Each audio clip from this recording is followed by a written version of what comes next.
Before we get into it, shout out to these people on TikTok for commenting on my videos.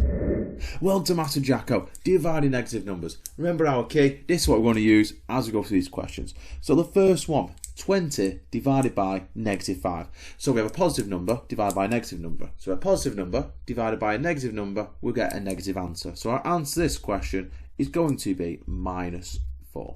Yeah, that's it. So now we've got a negative number divided by a positive number. Negative number divided by positive gives a negative answer. So minus 18 divided by 6 is going to be minus 3.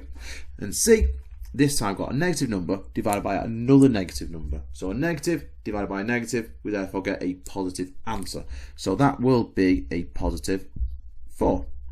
And D, remember line and fraction means divide. A negative number divided by another negative number. So this is exactly the same as minus 28 divided by minus 4. Okay, and that will be a positive 7.